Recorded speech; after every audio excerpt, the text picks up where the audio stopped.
Ciao, sono Mimi e oggi ti parlerò di come imparare una lingua senza soffrire.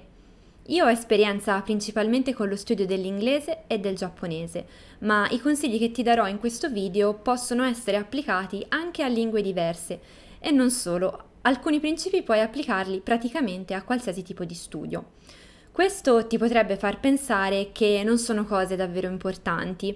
Magari non vedi l'ora di studiare, non so, se segui il mio canale probabilmente il giapponese, e vuoi cominciare subito con qualcosa di pratico. E lo capisco, assolutamente. Penso sia proprio per questo che tante persone finiscano con l'ignorare le cose di cui parlerò oggi, che sono comuni a più tipi di studi diversi proprio perché fondamentali. Tante persone provano a studiare una lingua, durano 3 mesi, 6 mesi, 2 anni e poi mollano, non riuscendo a superare un livello di conoscenza molto elementare. In questo video ti dico come fare per essere invece fra quelli che ce la fanno.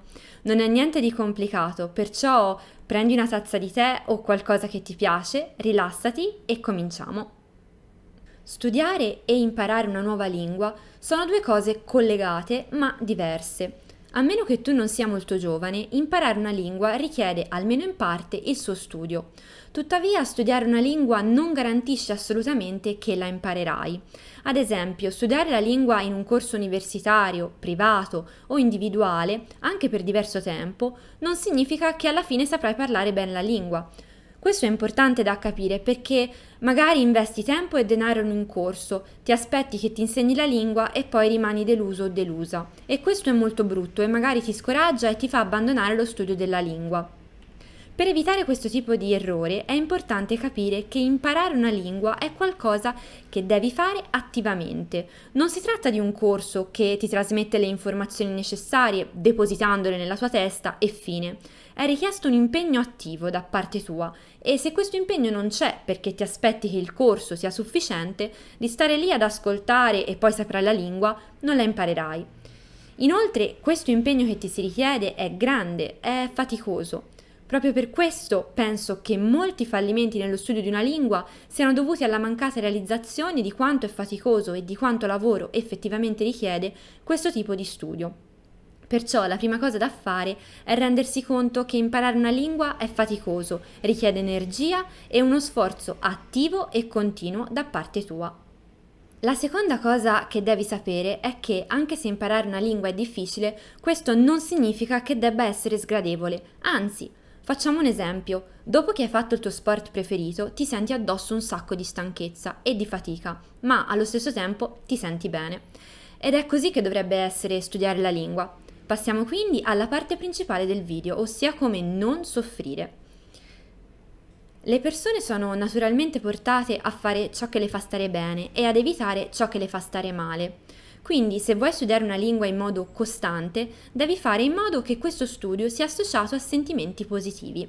Se ogni volta che vai a studiare sei assalito dall'ansia, da sentimenti e da pensieri negativi, finirà che non vorrai studiare e quindi per costringerti a farlo ti serviranno il triplo delle energie e magari alla fine smetterai perché non ce la fai più. Se invece il tuo studio è caratterizzato da sentimenti positivi, da divertimento anziché noia e da conseguenze piacevoli, sarà molto più facile farlo. Quindi una cosa da fare assolutamente è rendere il tuo studio piacevole. Questo può essere raggiunto in molti modi, che ovviamente cambiano anche a seconda della persona. Proviamo però a vederne alcuni insieme. Personalmente, per me, il primo step è quello di studiare in un ambiente rilassante e che ti faccia sentire bene e a tuo agio. Magari scegli una stanza in cui stai comodo, prendi una bevanda che ti piace, metti un po' di musica blues in sottofondo, lofi o comunque una musica non troppo distraente ma che ti piace e approcciati allo studio con calma e con ottimismo. Ricordo quando studiavo i kanji giapponesi qualche anno fa, secondo un metodo che allora andava molto di moda, il metodo RTK. All'inizio ero preoccupatissima di non farcela e molto in ansia. Dovevo studiarne tipo più di 2000. Poi ho trasformato l'ora giornaliera che dedicavo ai kanji in un momento di relax, dove mi mettevo comoda e ascoltavo la mia musica preferita. E quello è ben presto diventato il momento migliore della mia giornata. Quindi sta a te trasformare i momenti di studio in momenti che ti facciano stare bene. Oltre all'ambiente rilassante, è importante studiare su un materiale che ti piace. Per farlo, cerca il più possibile di unire la lingua ai tuoi interessi. Con l'inglese, ad esempio, hai fortuna perché praticamente qualsiasi cosa è disponibile in questa lingua. Il tuo film preferito, un fumetto che ti ispira, la traduzione delle canzoni, giornali online, ma ovviamente anche video su YouTube, giochi, chat, blog, eccetera, eccetera. Studiare su questo tipo di materiale sarà meno noioso e quindi anche meno faticoso. Ovviamente non sarà possibile non sentirsi mai annoiati, ma cerca di limitare questi momenti. Una cosa bella delle lingue è che per impararle devi fare un sacco di pratica e questa pratica quindi falla su qualcosa che ti piace.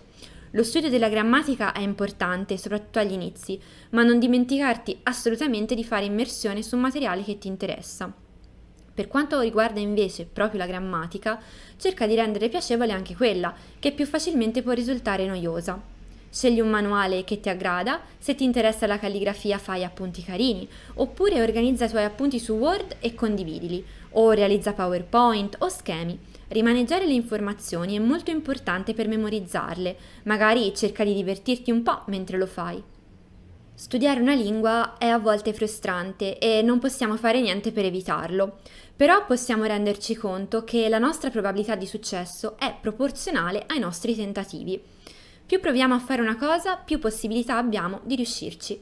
E questo vale sia per una piccola regola grammaticale che magari ti riesce difficile, che per l'interezza della lingua. Preparati a incontrare le difficoltà con calma e ottimismo.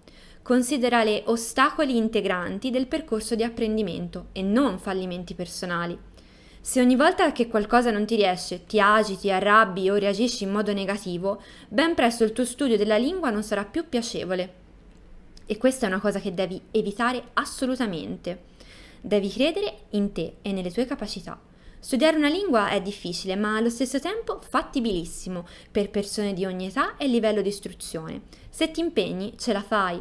Ripetitelo ogni volta che incontri una difficoltà finché non diventa un pensiero automatico. Se continuo a impegnarmi, ce la farò.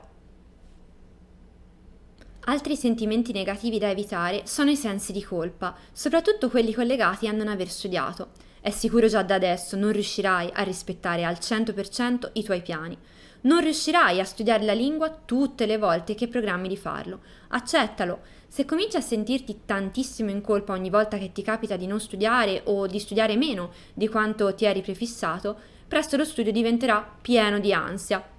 Ad esempio, al pensiero neutro, oggi devo studiare giapponese, si aggancia il pensiero spiacevole, ieri non ho studiato giapponese, e il risultato è che, per evitare i sensi di colpa, eviti di studiare giapponese anche oggi, perché così non ci pensi e basta. Se invece il pensiero, ieri non ho studiato giapponese, non è negativo, non avrai nessun motivo di evitarlo e quindi oggi riuscirai a studiare. Metti in conto, quindi, che a volte non ce la farai a studiare, e questo è ok. Pensa allo studio della lingua come a una maratona molto molto lunga.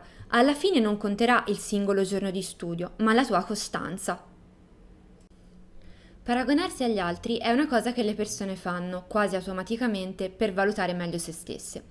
Nello studio però paragonarsi agli altri non è molto utile, anzi a volte può essere pure dannoso, perciò io ti consiglio di provare a non farlo. Ogni persona è unica, ha una propria storia, si trova in una situazione specifica con punti di forza e di debolezza a lei caratteristici. Non possiamo davvero paragonare due persone nello studio di una lingua. Ad esempio, se un tuo amico sembra aver fatto il doppio di te nel tuo stesso tempo, questo non dice niente su di te. Non significa che avresti dovuto fare di più. Siete due persone diverse, è normale che anche i vostri percorsi di studio siano diversi. L'obiettivo è imparare la lingua, non essere migliore degli altri. L'unica persona di cui devi essere meglio è il te del passato. Soltanto migliorando rispetto al passato e non rispetto agli altri puoi progredire nello studio della lingua. Confronta quello che sai fare oggi con quello che sapevi fare ieri, non con quello che sanno fare gli altri. Se stai studiando la lingua a scuola, all'università o a un corso, ricordati che i voti non sono tutto. Un voto non è la misura obiettiva della tua conoscenza della lingua. Un voto può sì correlare con la tua conoscenza della lingua, ma anche con la tua capacità di svolgere quell'esercizio nello specifico, la tua concentrazione in quel momento, la concentrazione di chi corregge il compito e tante altre cose. Certo, se prendi tutti i voti brutti, questo può essere un campanello d'allarme che ti dice che qualcosa non va. Ma ricordati che c'è differenza fra la performance e la padronanza. Se la performance è importante, ricordati che però non è tutto. Come abbiamo visto, studiare è faticoso. Quando raggiungi gli obiettivi che ti eri prefissato o quando hai del feedback positivo che ti dice che c'è stato un miglioramento, festeggia i tuoi successi. Te lo meriti. Se ami la lingua che stai studiando, notare i tuoi miglioramenti è già di per sé un rinforzo positivo, ossia un premio, qualcosa di bello che ti fa venire voglia di continuare a impegnarti. Ma ogni tanto è importante fare qualcosa di speciale per riconoscere i tuoi successi e darti l'occasione di provare felicità per i tuoi miglioramenti. Siamo arrivati alla fine del video. Spero che i miei consigli ti possano essere utili. Vorrei spendere un attimino per ricapitolarli, facendo il punto degli accorgimenti fondamentali per studiare bene e a lungo. Allora, cominciamo. Riconoscere che lo studio richiede un impegno attivo e continuo da parte tua. Studiare in un contesto piacevole e rilassante. Scegliere materiali e metodi in linea con i propri gusti. Mantenere un atteggiamento calmo e ottimista, ma determinato. Aspettarsi di incontrare difficoltà e di fare errori e considerare questi elementi come parti integranti e prevedibili del percorso di apprendimento. Credere in se stessi. Fare del proprio meglio senza pretendere di raggiungere la perfezione. Non sentirsi in colpa se non si rispettano sempre gli impegni di studio, ma permettersi di riposare. Non paragonarsi agli altri. Non fidarsi ciecamente dei voti. Festeggiare i propri successi. Spesso per imparare una lingua servono anni di studio. Se hai cominciato adesso a studiare una nuova lingua, davanti a te si prospettano 3, 5, 10 anni di studio. È un tempo lunghissimo. È molto difficile che tu riesca a sostenere lo studio per così tanto se trovi questa attività stressante o poco piacevole. Studiare la lingua deve diventare qualcosa che ami fare, qualcosa che integri con piacere nelle tue giornate. In questo video spero di averti suggerito la mentalità giusta con cui conoscere una nuova lingua ed imparare ad amarla. Studiare una nuova lingua è bellissimo, significa entrare in contatto con una nuova cultura, allenare il proprio cervello, scoprire nuovi punti di vista e modalità di espressione. Buona fortuna!